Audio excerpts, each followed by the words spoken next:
बाबासाहेब आंबेडकरांना विनम्र अभिवादन करतो, नतमस्तक होतो।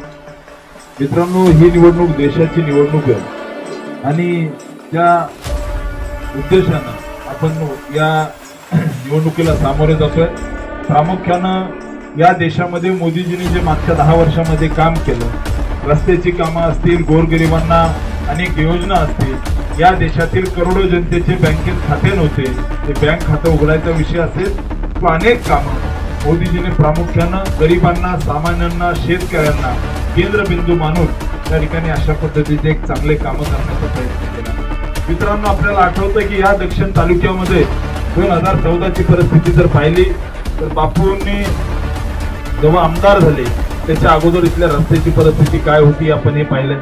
या ठिकाणी या तालुक्यामध्ये वाळू माफियांचा सुळसुळाट होता, परंतु बापू आमदार झाल्यापासून या ठिकाणी विकास काय असतो आपल्याला ते कळलं। हत्तरसन सारख्या एका गावामध्ये म्हणजे त्या ठिकाणी जर सबस्टेशन होत असेल लाईटचं, तर खऱ्या अर्थानं हे आपण लक्षात घेतलं पाहिजे की इथल्या शेतकऱ्यांसाठी, सामान्य व्यक्तींसाठी बापूंनी जे काम केलंय या मुद्द्यावरती आपण येत्या काळामध्ये मोदीजींच्या मागे उभं राहणं गरजेचं आहे। प्रामुख्यानं मोदीजींनी गोरगरिबांना गॅस दिले, अनेक योजना आणल्या, गोरगरिबांच्या खात्यावरती थेट 6,000 रुपये जमा करण्याची योजना असो किंवा वेगवेगळ्या योजना आणण्याचं काम केलं। देशाची मान जगाच्या एकंदरीतच याच्यामध्ये नकाशावरती देशाचं नाव एक चांगल्या पद्धतीने आज घेतलं जातं। हे फक्त मोदीजीमुळे आपला देश संरक्षणाच्या बाबतीत सक्षम केला, आपला देश त्या ठिकाणी आर्थिक स्थितीमधून वरती काढून जगामध्ये 5 नंबरची अर्थव्यवस्था मोदीजीने केली।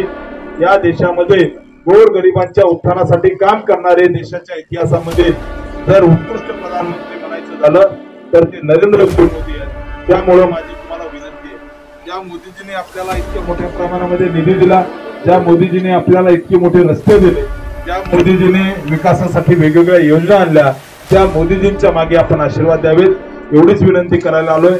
येत्या 7 तारखेला कमळ चिन्हासमोरील बटन दाबून भारतीय जनता पार्टीनं आपण विजय करावा हीच विनंती करतो आणि थांबतो। जय हिंद, जय महाराष्ट्र, जय भीम।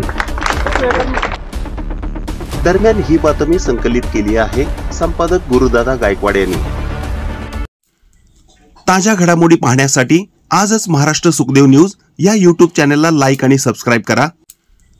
ताज्या घडामोडी पाहण्यासाठी आजच महाराष्ट्र सुखदेव न्यूज या YouTube चॅनलला लाईक आणि सबस्क्राईब करा।